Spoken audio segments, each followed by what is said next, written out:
Assalamualaikum warahmatullahi wabarakatuh. Pagi hari ini, program Syafaat kembali hadir untuk membuka wawasan Anda tentang dunia kesehatan, baik secara medis ilmiah, tradisional hingga jenis pengobatan penyakit yang berlandaskan pada tuntunan syariat Islam. Pernah mengalami ruam-ruam pada wajah seperti ini? Bercak merah pada pipi bagian kanan, hidung dan pipi bagian kiri biasanya menyerupai bentuk kupu-kupu. Bercak merah pada wajah ini menjadi pertanda khas jika Anda menderita penyakit 1000 wajah alias lupus. Lupus merupakan salah satu penyakit kronis yang kerap mengintai kaum hawa. Bahayanya, penyakit ini tidak langsung dapat terdeteksi.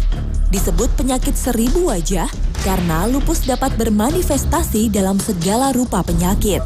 Jika diabaikan, maka fatal resikonya. Karena dapat menyebabkan kerusakan organ secara kronis, bahkan merenggut nyawa seseorang. Nah, Syafaat pagi hari ini akan membahas apa sebenarnya penyakit lupus, seperti apa gejala serta pemicunya, lalu bagaimana Allah Subhanahu wa Ta'ala memberikan tuntunannya dalam upaya menyembuhkan penyakit lupus.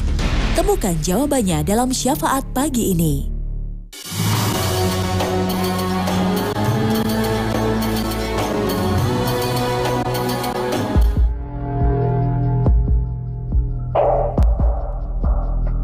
Pernah mendengar istilah Odapus?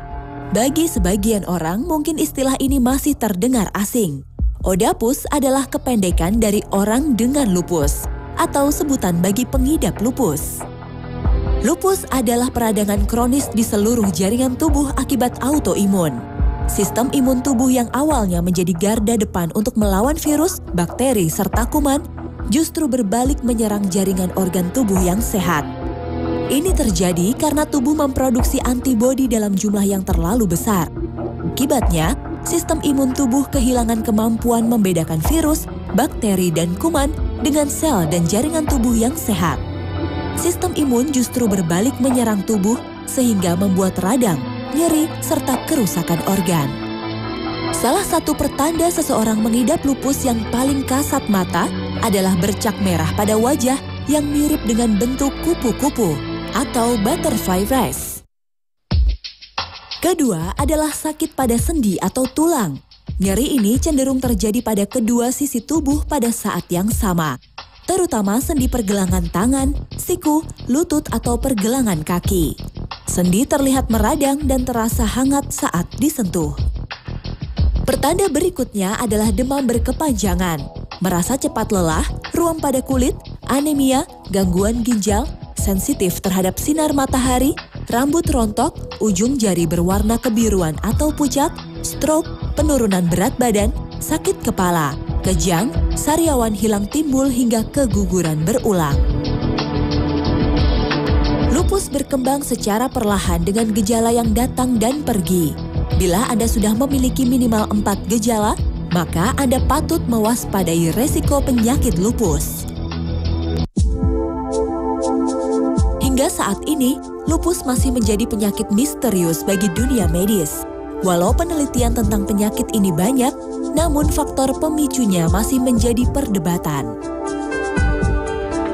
Keturunan ada, cuman faktornya tidak terlalu menonjol. Jadi yang lebih dominan rupanya faktor lingkungan. Lingkungan itu ya bisa sinar matahari, bisa obat-obatan, bisa juga yang lain. Overproduksi sistem kekebalan tubuh yang tidak terkendali menimbulkan penyakit sesuai dengan jaringan dan organ yang diserangnya. Akan menjadi artritis yang melibatkan pembengkakan jika menyerang sendi. Bisa berupa sakit dada yang tajam jika menyerang lapisan paru dan jantung. Bahkan kondisi ini semakin buruk saat mengalami batuk, menarik nafas dalam, dan saat perubahan posisi tertentu. Yang paling buruk adalah resiko serangan jantung akibat penyakit arteri koroner. Peradangan pada ginjal akan menyebabkan kebocoran protein ke dalam urin, tekanan darah tinggi, bahkan gagal ginjal. Sementara jika sudah menyerang otak, akan menyebabkan perubahan kepribadian bahkan koma. Dengan resiko yang demikian besar, vonis mengidap lupus kerap menjadi momok bagi pengidapnya. Tak sedikit yang meyakini bahwa pengidap lupus tidak akan memiliki harapan hidup yang panjang. Itu sama sekali tidak benar. Dan kita bisa menyaksikan teman-teman lupus yang tahun sekali ngumpul, ternyata banyak sekali yang sehat. Beberapa pasien lupus ternyata membuktikan diri bisa naik gunung, bahkan belasan gunung didaki di Indonesia yang mungkin buat kita yang non-lupus saja belum tentu mampu. Artinya fisik pasien lupus ada yang sehat dan sebagian besar memang sehat dan bisa bekerja normal dan produktif. Kabar gembiranya, saat ini angka kesembuhan pengidap lupus sudah membaik. Angka pasien lupus yang meninggal dunia menurun drastis. Bahkan pengidap lupus bisa hidup puluhan tahun selama bisa memaintain kondisi tubuh dengan baik.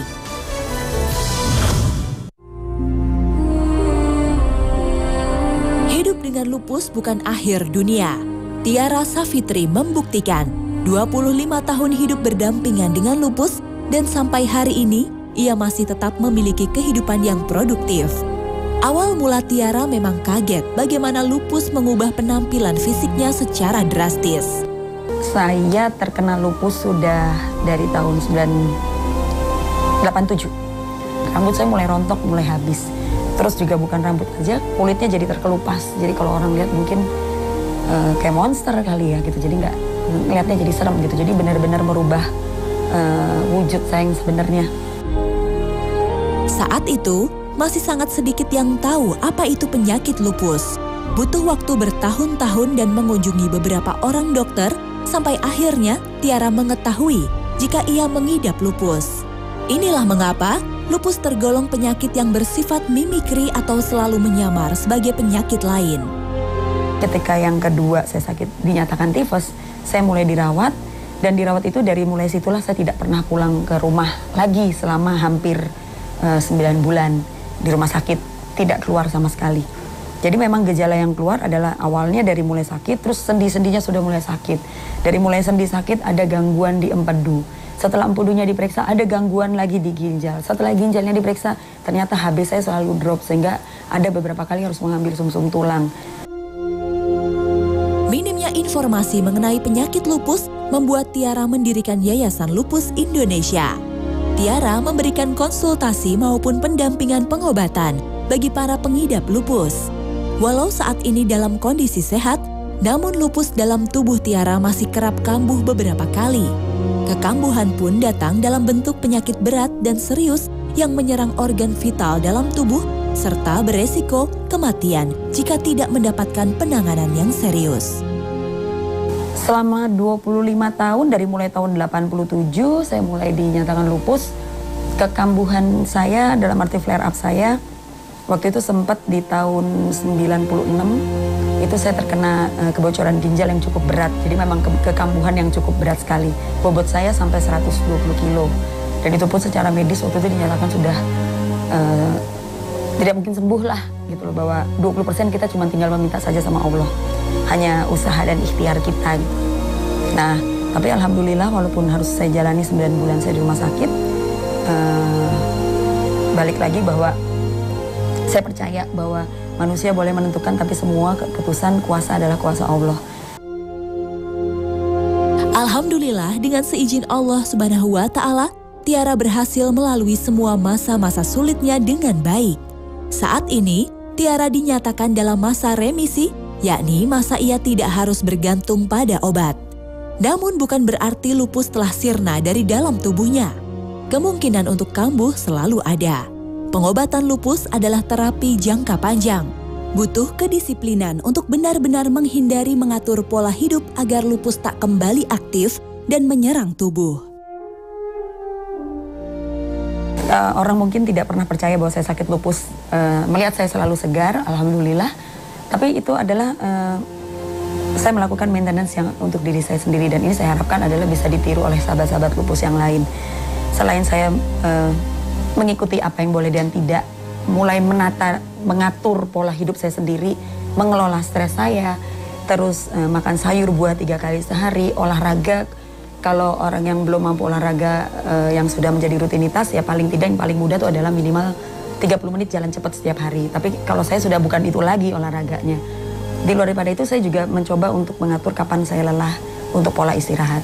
Tapi saya juga tidak luput untuk ketika memang saya harus memeriksakan diri saya ke dokter. Karena apapun juga, walaupun saya sudah remisi sekian belas tahun, ini yang tidak boleh lalai. Kalau misalnya lalai berarti saya sombong gitu, lupa bahwa ini yang selalu harus diperhatikan dalam kehidupan saya karena saya sudah bersahabat dengan lupus.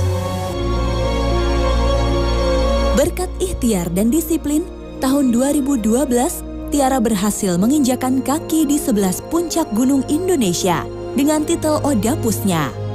Gunung Kelabat adalah gunung pertama yang berhasil ia daki, sekaligus menjadi awal kecintaannya pada kegiatan naik gunung.